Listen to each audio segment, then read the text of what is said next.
Je veux rentrer chez moi, c'est ce que je demande. Je ne reste plus en France.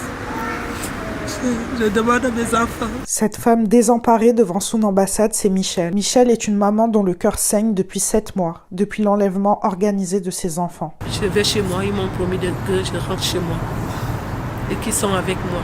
Ça me rassure déjà et que le reste va prendre son temps. C'est vous que je remercie. Mélissa, tu es comme ma fille. Je te remercie beaucoup. Bonjour madame, c'est la police. Vous êtes qui? Vous êtes qui? Vous êtes qui? Vous êtes qui? Mais qu'est-ce qui se passe? Vous êtes qui? Vous n'avez pas le droit. Vous n'avez pas le droit.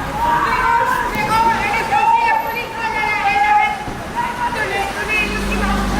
allez. Tout a commencé dans le collège de son fils Richie, où le principal lui a fait écrire un mot accusant Michel de battre ses enfants. Le mardi 21 mai, mon principal m'a fait écrire une lettre dans laquelle je disais que ma mère, elle me tapait, elle m'insultait, elle me comparait à d'autres enfants.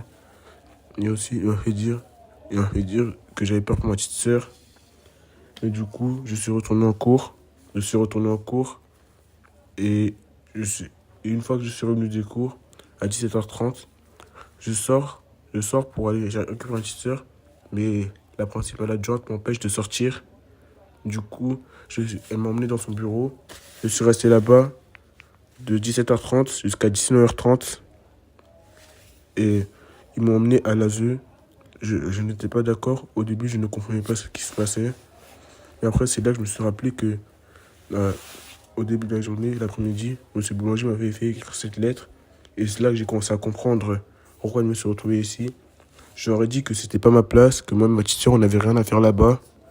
Et ils m'ont pas écouté. Et pourtant, selon les articles 375 et suivants du Code civil, seul un magistrat, comme le juge des enfants, ou le procureur de la République peut ordonner le placement d'un enfant dans un foyer de l'ASE. C'est à la justice de prendre la décision de placement après évaluation, mais cet homme a usurpé le rôle de la justice en séquestrant le fils de Michel. Et il peut encourir jusqu'à 20 ans de réclusion criminelle pour séquestration, d'autant plus que Richie est mineur. Mais Michel n'a pas d'avocat, et ni elle ni ses enfants ne sont naturalisés français. Monsieur Boulanger a profité de leur vulnérabilité alors qu'il avait un rôle à jouer. Du CM2 pour entrer dans ce collège, l'école ça allait. Mais depuis qu'il est ancré dans ce collège, tout l'acharnement que je n'ai jamais vu sur cet enfant est arrivé, c'est tombé sur lui. Que ce soit les professeurs, que ce soit les élèves. Mais avec le temps, les élèves, comme ce sont les enfants qui habitent le quartier, ils sont devenus des amis et il n'y avait plus de harcèlement carrément à l'école avec les élèves. Mais les enseignants,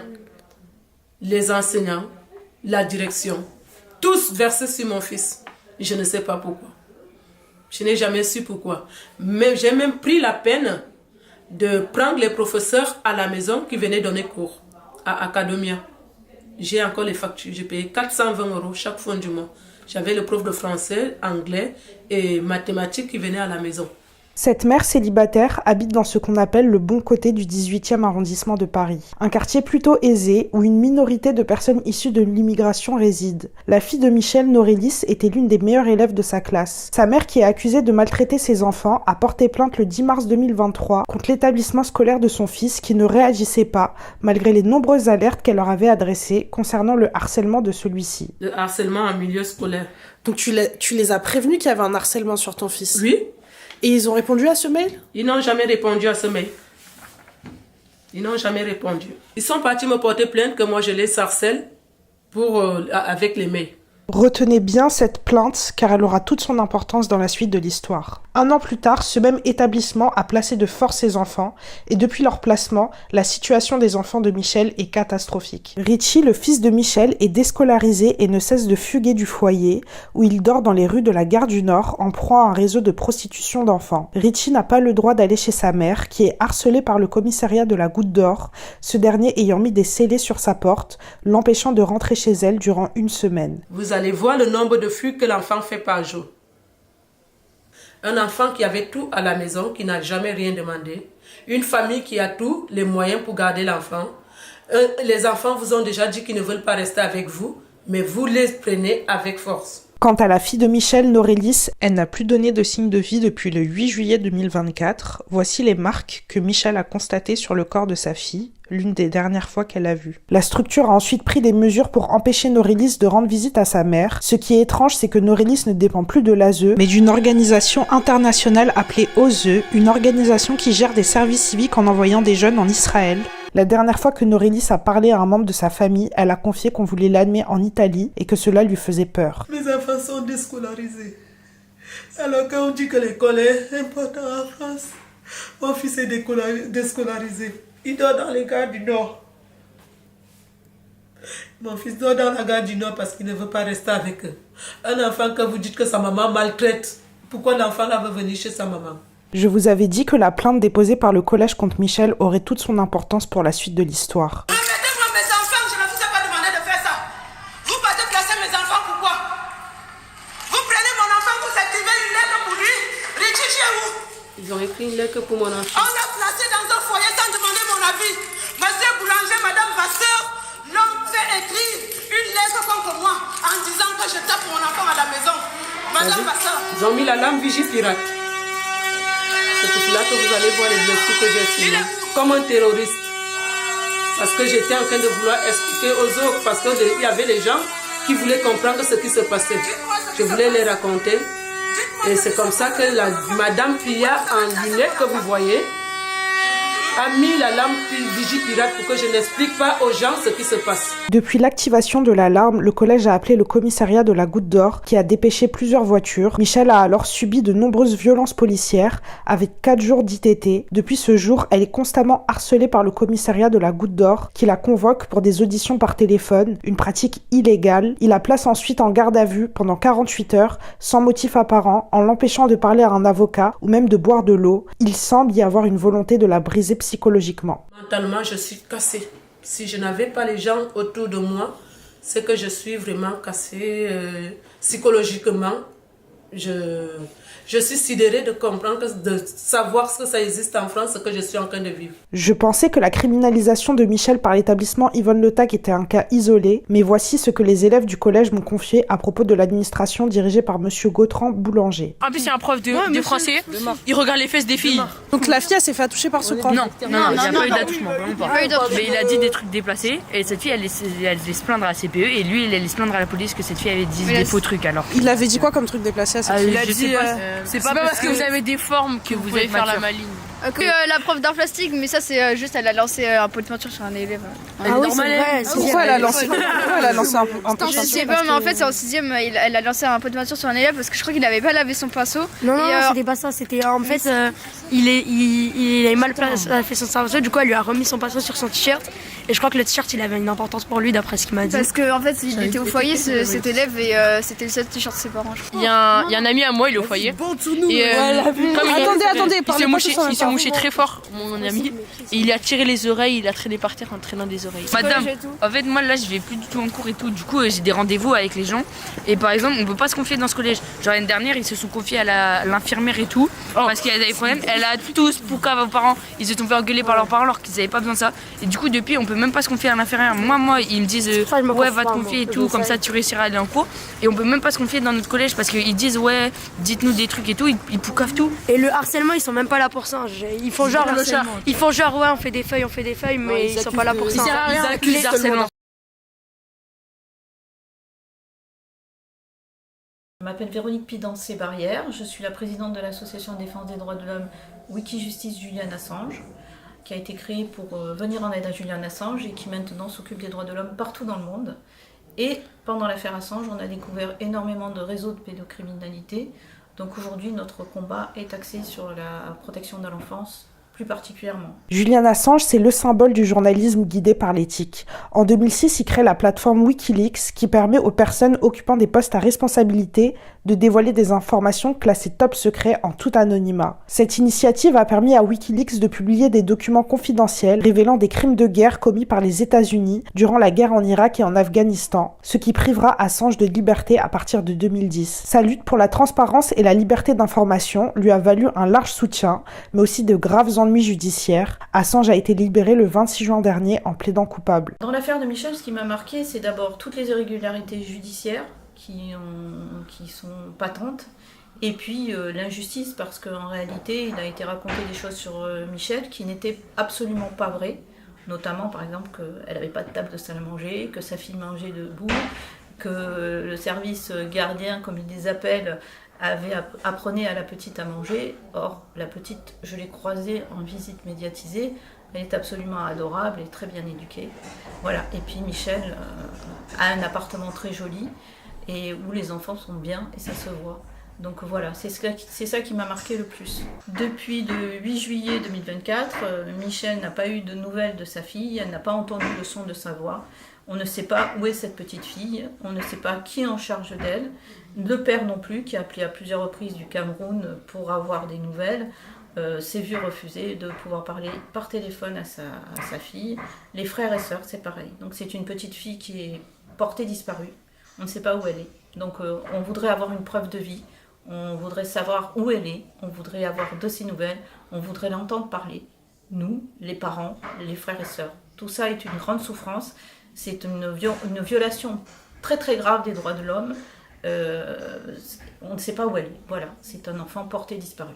Richie, le jeune garçon, a été attrapé dans son entrée de collège par le proviseur, la proviseure adjointe et la CPE. Il a été emmené dans une salle et on lui a fait écrire une lettre sous la dictée du proviseur dénonçant sa mère comme maltraitante.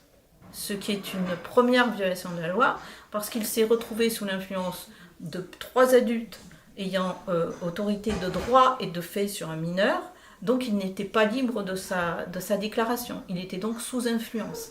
Ça relève d'un article de loi et c'est un délit grave.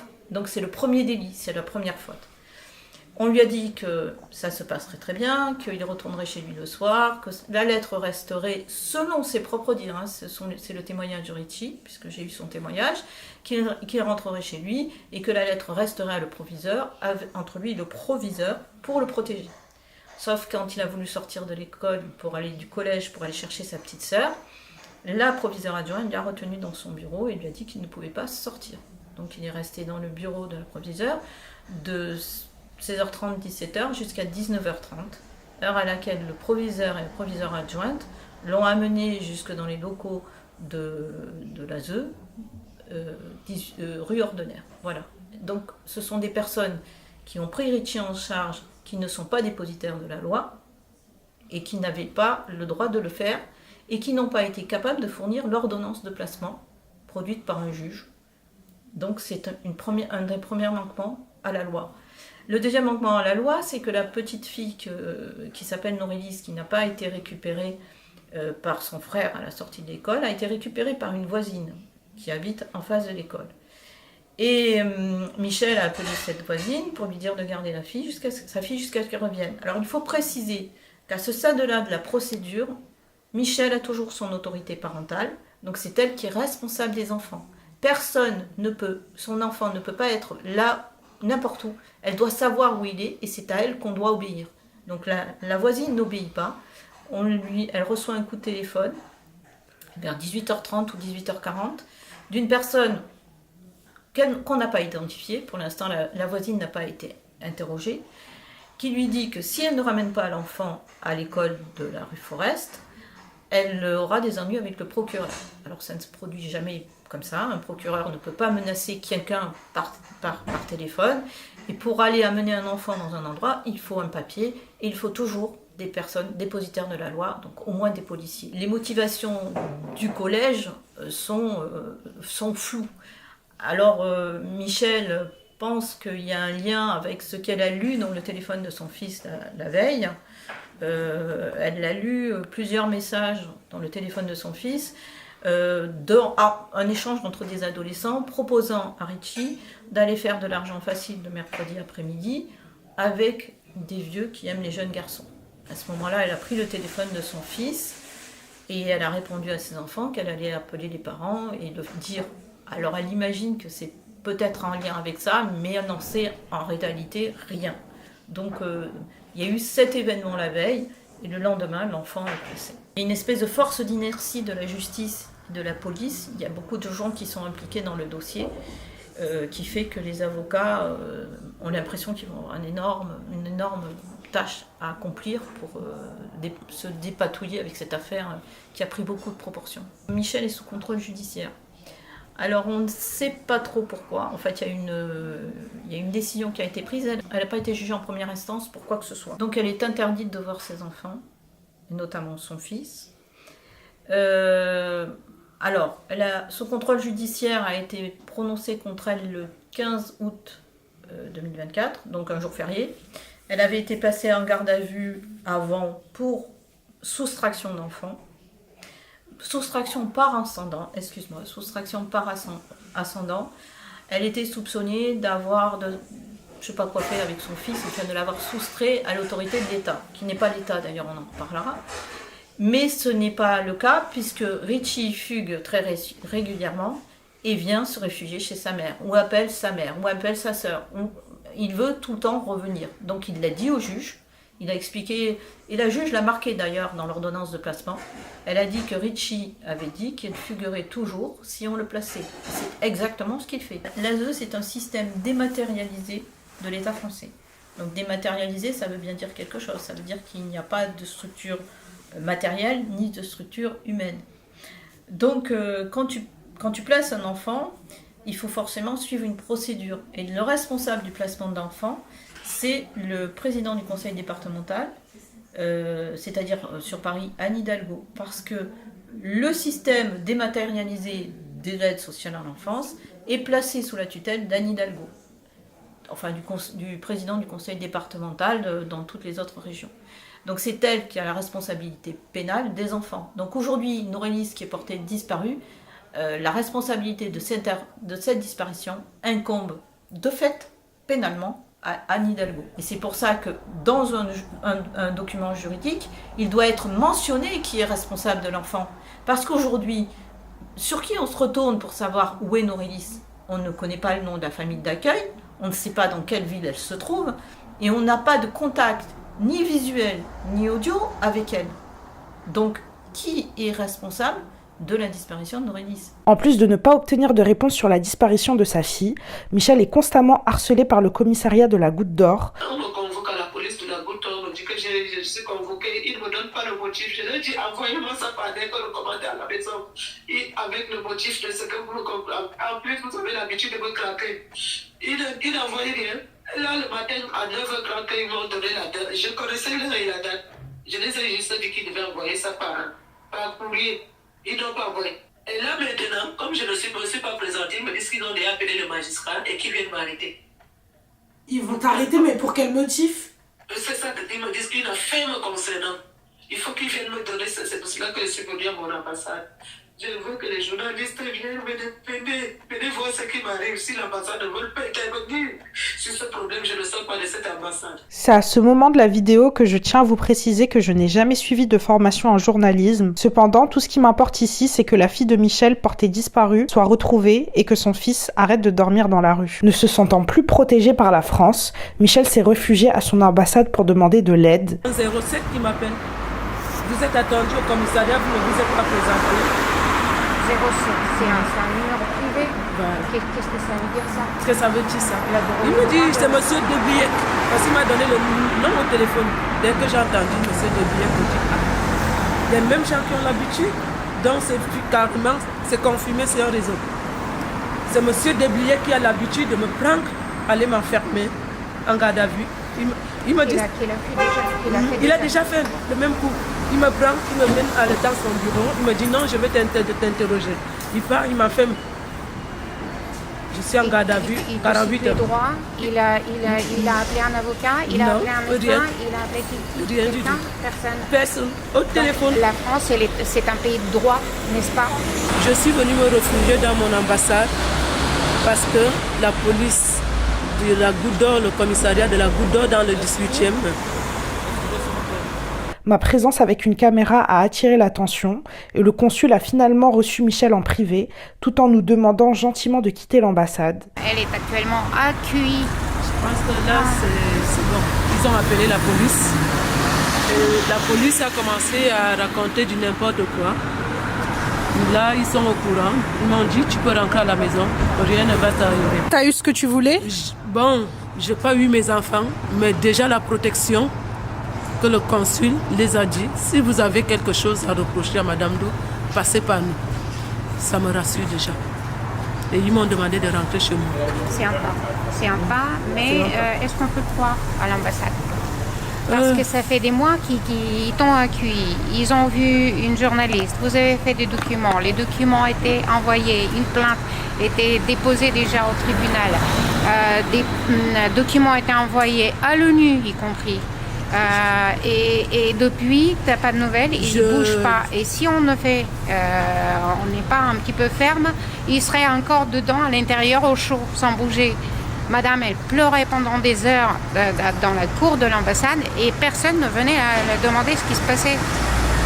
Donc ils étaient un petit peu gênés par les caméras, par les téléphones parce qu'on a commencé à filmer. Donc ils se sont sentis gênés, c'est pour ça qu'ils sont sortis. Sinon, dans leur fonction de diplomate, ils sont au chaud, ils ne bougent pas. On espère que c'est un bon pas et qu'ils vont tenir la parole qu'ils ont promis, la protection de madame. Et toi, tu espères quoi, Michel? Bon, j'espère avoir mes enfants d'ici peu. J'espère bien avoir mes enfants. Et déjà, ça me rassure que mon ambassade a pris mon affaire depuis des mois. Ils m'ont parlé, je me suis sentie encore tout à l'heure rassurée. Comme j'étais désespérée, ils m'ont rassurée. Ils ont pris la peine d'appeler ce commissariat qui m'embête, qui me harcèle, qui me torture. Donc, je vais chez moi, ils m'ont promis que je rentre chez moi et qu'ils sont avec moi. Ça me rassure déjà et que le reste va prendre son coup. C'est vous que je remercie. Mélissa, tu es comme ma fille. Je te remercie beaucoup. C'est la police. Vous êtes qui? Vous êtes qui? Vous êtes qui? Vous êtes qui? Mais qu'est-ce qui se passe? Vous êtes qui? Vous n'avez pas le droit. Vous n'avez pas le droit. Jusqu'aujourd'hui, nous n'avons pas pu identifier ces individus comme des policiers car la majorité d'entre eux ne portaient pas de brassard.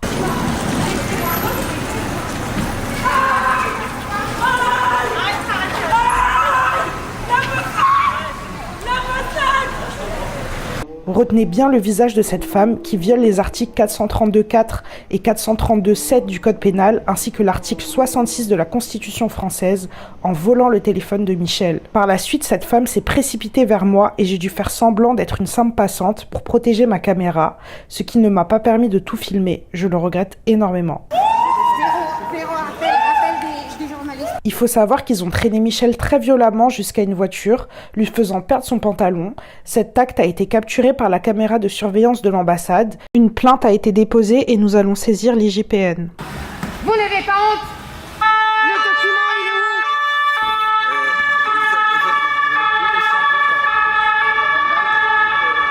Voilà la policière, ce qu'elle a fait. Une femme, regardez. Une femme, ce qu'elle fait sur une femme qui... Tout simplement, j'ai essayé de protéger la femme qu'on a agressée, qu'on a arrêtée, qu'on a violentée. Madame, vous êtes camerounaise? Oui. Sachez qu'une Camerounaise là a été enlevée à cause de vos diplomates. La vidéo de l'arrestation de Michel a fait le tour du Cameroun, poussant l'ambassade à réagir officiellement sur cette affaire. Le lendemain, un communiqué a été publié reconnaissant qu'il y avait bien une détention abusive des enfants de Michel, ainsi qu'un non-respect de ses droits fondamentaux. Michel a été retenu 48 heures en garde à vue au commissariat de la Goutte d'Or, sans motif apparent, sans pouvoir parler à un avocat, ni contacter ses proches. Quand je suis arrivée au commissariat, il y avait une trentaine de personnes qui m'attendaient. Ils se sont mis à acclamer au fait. Nguyen, on te l'a amené, nous sommes forts. Nguyen, on te l'a amené, nous sommes forts. J'ai dit, ah ouais, donc ils m'attendaient depuis, comme ça, j'ai décidé au fait. Quand ils étaient en train d'acclamer, 30 minutes après, ils m'ont pris de force. Ils m'ont amené aux urgences psychiatriques à Jean de Dieu, à Hôpital Dieu, en face de la cité, la préfecture de la cité. Ils m'ont amené de force. Je suis arrivée là-bas, j'ai vu un médecin et j'ai vu le psychiatre. Le psy a dit, mais moi je ne vois pas pourquoi on vous a amené ici, madame. Tout va bien, tout est positif, vous répondez aux questions. Moi je ne vois pas pourquoi je vais vous garder ici. C'est comme ça qu'ils m'ont abandonné carrément là-bas, hein, chez le psy. Parce qu'ils s'attendaient que le psy me garde au fait, pour m'interner. C'était leur objectif. Et le psy n'a pas voulu coopérer avec eux. parce qu'il ne va pas faire un faux rapport, le psychiatre. C'est comme ça qu'à 22h, les policiers qui sont à l'hôpital de Dieu ont démarré leur voiture, ils sont revenus me déposer parce qu'ils m'ont dit que je n'avais rien à faire là-bas. Ils ont pris mes affaires, mon téléphone. Je pensais qu'ils allaient faire l'inventaire de mes choses au fait. Ce qui n'a pas été fait. Ils ont pris mon téléphone, mon sac, ils m'ont enlevé même jusqu'au manteau et ils m'ont mis dans une chambre froide carrément, avec toute la fraîcheur là. C'est ce matin qu'ils m'ont remis ce manteau. Je dormais en même le sol, pas de matelas. Ils ne disent réellement pas pourquoi ils me retiennent au fait. Tantôt c'est que la plainte de M. Nguyen, un policier qui dit que je l'aurais tapé. Deuxièmement, ils me disent que je diffuse les choses à caractère que je lève les populations contre eux au fait. Et que je veux tuer le principal de l'école. Voilà les choses qu'ils sont en train de me dire au fait. Et moi je les ai dit, je ne peux pas répondre à ça sans que j'ai un avocat. Je l'ai supplié au moins d'appeler une personne dans mon entourage. Je l'ai supplié au moins d'appeler un avocat pour moi. Je les ai suppliés d'appeler le consul. Ils ont refusé. Toute la journée du 26 jusqu'au 27, même pas une goutte d'eau que j'ai reçue de là-bas. Même pas à manger. Ils voulaient que j'aille mettre les empreintes. Je leur disais que moi je ne peux pas parce que j'ai plus de force pour aller mettre les empreintes pour quoi que ce soit. C'est là qu'il y a une dame qui est venue, elle m'a donné 2 petits gâteaux et c'est comme ça que j'ai eu un peu de force pour me lever. La sortie de ma garde à vue s'est très mal passée parce qu'ils m'ont même pris de force et ils m'ont bousculé au niveau des escaliers. Il y a une qui me pinçait au niveau de l'abdomen au fait. Elle m'a pris, elle me pinçait carrément de force parce que je disais que je ne sors pas si le consulat ne vient pas voir les fausses accusations qui sont en train de mettre sur moi. Donc 5 policiers carrément m'ont pris de force. Ils m'ont dit madame, votre garde à vue est finie, vous sortez d'ici. J'ai dit je sors d'ici mais avec mon téléphone et tout ce que vous avez pris dans mon sac. Et là ils n'ont pas voulu, me disent que c'est sous ordre du procureur pour garder mon téléphone. Et là je les ai dit depuis hier, depuis que vous m'avez pris, j'essaie de parler, demander mon téléphone, vous me dites que c'est sous ordre du procureur alors que j'ai constaté qu'ils avaient déjà bloqué mon téléphone, je ne sais pas pourquoi, j'ai vu une petite clé. J'ai compris qu'ils avaient déjà fouillé mon téléphone, sans demander. La meilleure, c'est qu'ils n'ont pas fait d'inventaire. Ils n'ont pas fait d'inventaire et je suis sortie comme ça, sans inventaire. Ils m'ont pris, ils m'ont balancé dehors. Dans une violence pas possible. 2 jours après le vol du portable de Michel, dans lequel je lui avais envoyé un message expliquant ce que j'avais découvert sur le collège Yvonne Le Tac, Monsieur Boulanger, le principal de l'établissement qui avait orchestré le placement des enfants de Michel, a quitté ses fonctions et a été remplacé par une nouvelle principale. Elle était convoquée pour une audition libre au commissariat de la Goutte d'Or. Alors une audition libre, il faut savoir qu'on doit s'y présenter a priori, mais qu'on ne peut y rester que 4 heures, qu'on a le droit de se taire et qu'on a le droit d'être assisté d'un avocat, qu'on a le droit de prévenir quelqu'un, voilà. Et que de toute manière, on ne peut être mis en garde à vue que si on est suspecté d'un crime ou d'un délit extrêmement grave. Donc voilà, et au départ c'est ça. Donc Michel est en arrêt de travail, donc pour des raisons de santé. On a donc envoyé une lettre recommandée au commissariat expliquant que, elle voulait savoir, comme le précise l'article 61 du Code de procédure pénale, pourquoi elle était convoquée, si c'était en tant que témoin ou en tant que suspect, si elle devait venir accompagnée d'un avocat ou pas, et pour quel motif, parce qu'elle ne savait pas, on lui a dit une affaire vous concernant, mais une affaire vous concernant, ça ne veut rien dire.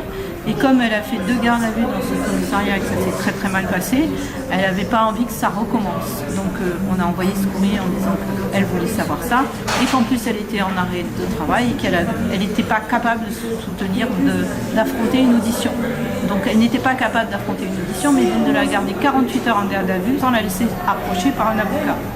Donc voilà, ça c'est le premier vice de procédure. Elle est donc allée demander à la RSA de protection parce que le matin, les gardiens de la paix, les policiers de la Goutte d'Or l'ont appelée à plusieurs reprises en lui disant qu'elle allait être arrêtée, qu'ils avaient demandé à 2 juges, donc je suppose d'émettre une commission probatoire leur permettant de l'arrêter, de venir la chercher. Elle s'est donc présentée à son ambassade et a demandé la protection du consul et la protection de l'ambassadeur parce qu'elle avait très peur d'être arrêtée par la police. Le consul l'a reçue et lui a appelé le commissariat de la Goutte d'Or avec son téléphone à elle.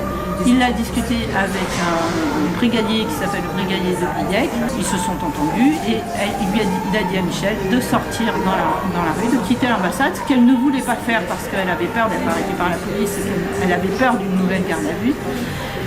Et il lui a assuré qu'elle ne serait pas arrêtée, qu'elle pourrait rentrer chez elle et qu'il n'y avait pas le moindre souci. Donc, forte des assurances de son consul, elle est donc sortie dans lui, elle a rejoint des journalistes qui étaient là et qui l'attendaient, dont une journaliste bulgare. Et là, elle a commencé à raconter ce qui s'était passé. Elle a dit que tout s'était bien passé dans l'ambassade et que le consul lui avait assuré qu'il la protégeait et qu'elle ne risquait rien, qu'elle pouvait rentrer chez elle. C'est exactement ce qu'elle a dit dans la vidéo. Et au moment où elle dit ça, il y a des policiers en civil qui arrivent derrière elle, qui arrivent derrière la journaliste, qui la prennent et qui l'encerclent, qui vont la molester, qui vont la bousculer, qui vont la traîner au sol, qui ne vont pas se présenter. Et qui vont bousculer la journaliste bulgare en lui disant qu'ils demandent s'ils ont un papier prouvant qu'ils peuvent l'arrêter dans la rue où ils ont une carte de police tout simplement parce qu'ils ne se sont pas présentés. Il n'y en avait pas qui avaient de brassard. Enfin, on ne les voit pas sur la vidéo. La journaliste bulgare a vu un seul de ces policiers avec un brassard. Les voitures étaient banalisées, rien ne permettait d'identifier que c'était des policiers et ils étaient extrêmement violents. Ils ont molesté la journaliste, ils lui ont déchiré sa veste, ils l'ont frappée, ils l'ont tiré, elle ne sait pas trop ce qui s'est passé. Et donc par la suite, on est allé porter plainte pour ces faits de violence qui n'auraient pas dû se produire. La journaliste a été molestée au moment où elle a demandé qu'une des policières lui montre le papier lui permettant d'arrêter Michel dans la rue, parce qu'on ne peut pas arrêter, on ne peut pas enlever quelqu'un comme ça dans la rue sans prouver, sans s'expliquer, sans dire qui on est. Et la policière a dit à la journaliste qu'elle allait lui montrer le papier. Et au final, elle a fait semblant de mettre la main dans ses poches et c'est là qu'elle l'a poussé contre le mur. Et après, elle ne sait plus trop, la journaliste. Elle était secouée, tirée. Enfin, on est allé déposer plainte au commissariat du 16e. Après, Michel a disparu. Nous sommes restés sans nouvelles de Michel. Impossible de savoir où elle se trouvait, si elle était dans un commissariat, si elle était dans un hôpital psychiatrique, pourquoi elle était poursuivie, parce que quand même on ne mobilise pas au moins une dizaine de membres de la BAC pour arrêter une maman qui ne s'est pas présentée à une audition dans un commissariat de police. On fait un rappel à l'ordre, hein. Ça coûte extrêmement cher aux contribuables, il faut le comprendre. Mobiliser une dizaine de membres de la BAC ou de la DGSI, je ne sais pas, en tout cas de policiers en civil, pour arrêter une maman qui s'est juste réfugiée à l'ambassade et qui n'a même pas refusé, qui a demandé à ne pas se présenter à une audition et à avoir des raisons de cette audition et qui explique en plus qu'elle est malade, qu'elle ne peut pas s'y présenter. Donc il faut quand même que les Français se posent la question de savoir à quoi on utilise leur argent. On a envoyé des avocats, donc on a eu plusieurs réponses. La première réponse, c'est que Michel avait coché une case dans laquelle elle disait qu'elle ne voulait ni voir sa famille, ni voir son avocat, ni voir personne. Ce qui nous a beaucoup étonnés et ce qui d'ailleurs s'est avéré faux, puisque quand on est allé la récupérer, quand elle est sortie du commissariat, elle s'est jetée dans nos bras et nous on était très heureux de la voir, donc il n'y a pas eu de volonté ça. Après ils ont dit aux avocats qu'ils ne pourraient rien faire parce qu'ils appelaient trop tard, donc ils nous ont fait traîner la journée. Après ils ont dit qu'elle sortirait à 4 heures. Après enfin on a envoyé des avocats les uns après les autres. Et en fait on n'a jamais vraiment su si elle était au commissariat de la Goutte d'Or ou si elle n'y était pas, parce que en fait voilà, on nous disait quelque chose, mais on était sûr de rien. On n'a pas parlé à Michel, on n'a pas parlé à l'avocat, on n'a eu personne pour nous dire qu'elle allait bien, qu'elle était en bonne santé et qu'il n'y avait pas de problème. Donc voilà, ça c'est un gros vice de procédure, parce qu'il faut savoir que Michel a été mise en garde à vue sans avoir accès à un avocat, que nous n'avons pas pu lui envoyer un avocat, or que c'est le droit absolu de toute personne mise en garde à vue d'être assistée d'un avocat. Ils ont gardé son téléphone portable, que nous n'avons pour l'instant pas réussi à récupérer. Ça, c'est un dernier vice de procédure, parce que normalement, il ne devrait pas avoir le téléphone entre les mains. Soit le téléphone est une pièce à conviction, et à ce moment-là, elle doit être sous-scellée et envoyée au greffe, tamponnée, et qu'ils ne peuvent pas y toucher. Elle est de toute manière corrompue, cette pièce à conviction, puisqu'elle n'a pas été fournie au greffe avant que Michel sorte de garde à vue. Donc ce téléphone est entre les mains d'on ne sait pas qui peut y effacer les données ou en mettre d'autres. Ça, c'est un gros vice de procédure. Il faut savoir que toute pièce à conviction doit être transmise au greffe et qui doit tamponner l'entrée de la pièce à conviction dans le dossier. Donc là, on est déjà dans une procédure qui est totalement invalide juridiquement. Selon les avocats qui ont appelé la Goutte d'Or, elle aurait menacé l'ASE ou des organismes de l'ASE. Alors, on ne nous a pas donné un éducateur de l'ASE. Donc on va expliquer quelque chose. L'ASE n'existe pas. L'ASE est un service dépersonnifié des institutions françaises. Donc si c'est dépersonnifié, c'est qu'il n'y a pas de personne. Il n'y a pas de personnel de l'ASE. Donc en fait, qui Michel a-t-elle menacé ? Un organisme, c'est presque un texte de loi, donc ça ne veut rien dire. On menace une personne, on ne menace pas une institution, on ne menace pas un État, on menace, enfin encore si on est un terroriste, mais on menace, on prend une cible quand on menace quelque chose. Et l'autre chose qu'il faut savoir, c'est que dans le texte de loi, pour être une menace, la menace doit pouvoir se transformer en crime ou en délit s'il est commis, si cette menace est commise. Or, menacer l'ASE, tant qu'on ne sait pas de quoi a été menacé l'ASE, qui n'existe pas, je le rappelle, ça n'est pas une menace au sens juridique du terme, puisque ça ne peut pas se transformer en acte sur une personne. Bon, là, t'es probablement aussi consterné que je l'étais la première fois que je suis sortie de chez Michel. Tu te demandes sûrement comment une telle situation est possible. Si tu es resté jusqu'au bout de la vidéo, c'est que l'histoire de Michel t'intéresse. Alors sache que tu peux agir par un geste simple. Parle de cette affaire au plus grand nombre. Fais du bruit en partageant cette vidéo. Tu contribues à la survie de Michel et ses enfants, mais également à ma propre protection. À toi, jeune avocat ou journaliste qui tombe sur cette vidéo, peut-être est-ce un signe que tu prennes part à cette lutte et aides cette mère à récupérer ses enfants. Je vous demande à tous de relayer cette affaire un maximum, enregistrez la vidéo, partagez-la, parlez-en sur internet, faites des vidéos et envoyez-les à un maximum de journalistes et d'avocats. Dans un pays où nos droits ne sont plus respectés, il est temps d'agir de manière solidaire pour aider notre prochain. Je sais à quel point internet peut nous rassembler, c'est le moment de montrer au monde ce dont les citoyens français sont capables pour défendre les droits de l'homme. Merci à tous.